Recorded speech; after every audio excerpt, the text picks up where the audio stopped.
Audio Jungle.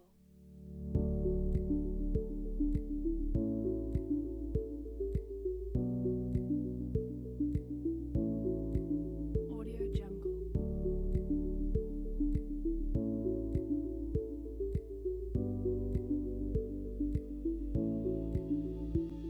Audio Jungle. Audio Jungle.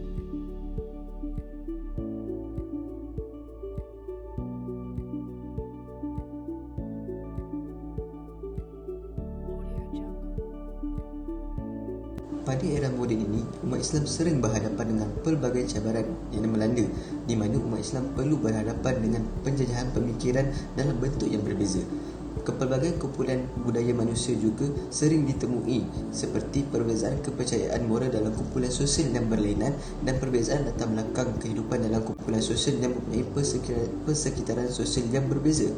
Permasalahan yang terdapat dalam kajian ini adalah: yang pertama, masyarakat pada masa kini kurang memahami definisi sebenar relativisme pasca moden. Yang kedua, isu mengenai keruntuhan moral dalam kalangan masyarakat pasca moden yang telah menjadi isu terkini. Dan yang ketiga, ajaran agama dan pengamalan budaya tradisi pada masa kini semakin dipinggirkan. Dan keempat, pelbagai cabaran yang dihadapi oleh masyarakat pada masa kini. Objektif kajian yang telah kami lakukan adalah menghurai definisi relativisme pasca moden, yang kedua, menyenaraikan isu pemikiran relativisme pasca moden, dan yang ketiga, mengenal pasti peranan agama dan tradisi bagi menghadapi pemikiran pasca moden ini, dan yang terakhir, menganalisis cabaran yang dihadapi oleh masyarakat untuk mendepani pemikiran relativisme pasca moden ini. Skop kajian yang telah kami lakukan adalah tertumpu kepada semua lapisan masyarakat dan terutama sekali kepada umat Islam. Dan metodologi kajian yang kami lakukan adalah kajian berbentuk perpustakaan, di mana kajian berbentuk perpustakaan ini kami menggunakan sumber premier iaitu Al-Quran dan sumber sekunder seperti laman sesawang, buku, jurnal, artikel, majalah, akhbar dan lain-lain lagi. Seterusnya, menghuraikan definisi pemikiran relativisme pasca moden. Terdapat 3 definisi yang akan saya rungkaikan, iaitu yang pertama, definisi pemikiran, yang kedua, definisi relativisme, dan yang ketiga, definisi pasca moden. Bagi definisi pemikiran, pemikiran ini berasal daripada perkataan fikir, iaitu ingatan, daya atau keupayaan untuk berfikir. Manakala, takrif pemikiran ialah perihal berfikir, iaitu memikirkan sesuatu perkara melalui imajinasi. Yang kedua, iaitu definisi relativisme. Relativisme ni adalah merupakan satu fahaman bahawa nilai moral dan sebagainya tak semestinya mutlak, tetapi mungkin berbeza antara individu atau kebudayaan. Ideologi relativisme boleh berubah-ubah mengikut kehendak seseorang individu tersebut.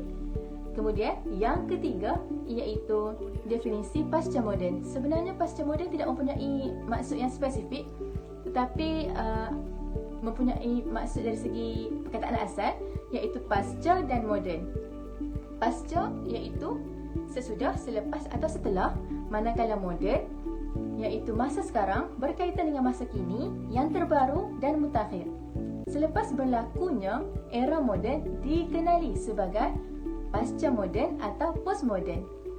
Kemudian, menurut Gary Minda, pasca modernisme ini bukan satu teori maupun konsep, tetapi ianya lebih bersifat suatu sikap atau minda yang skeptikal, iaitu ragu-ragu, atau estetik, iaitu nilai yang menolak segala bentuk teori yang melibatkan berkenaan fenomena sosial.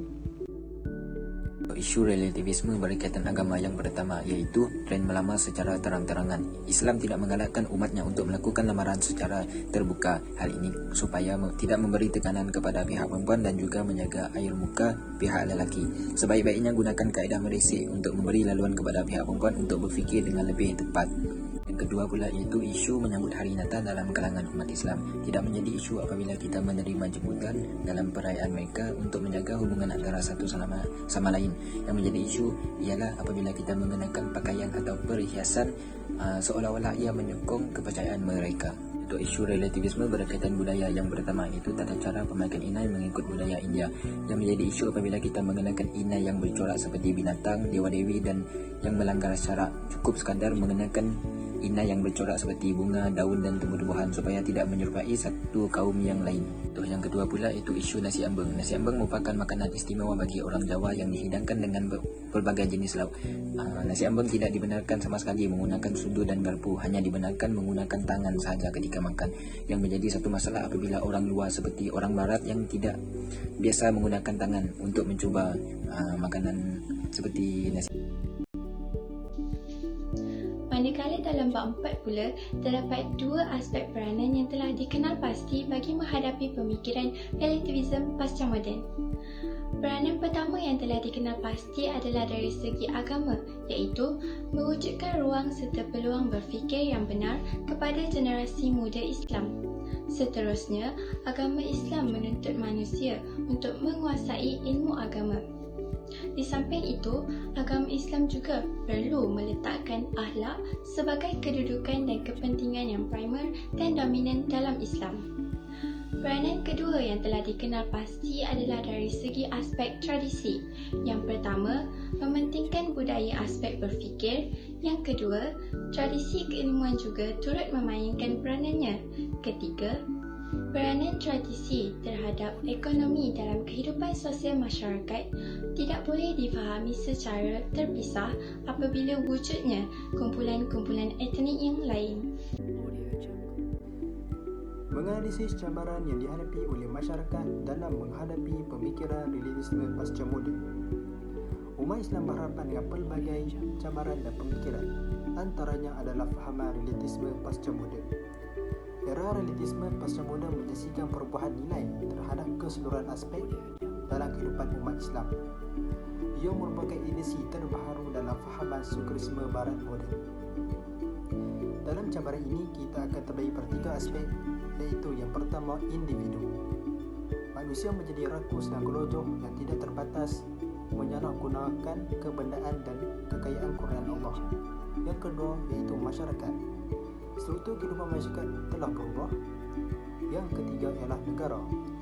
Masalah-masalah yang diteruskan era relativisme pasca moden tidak mungkin dapat diatasi dalam jangka masa yang dekat.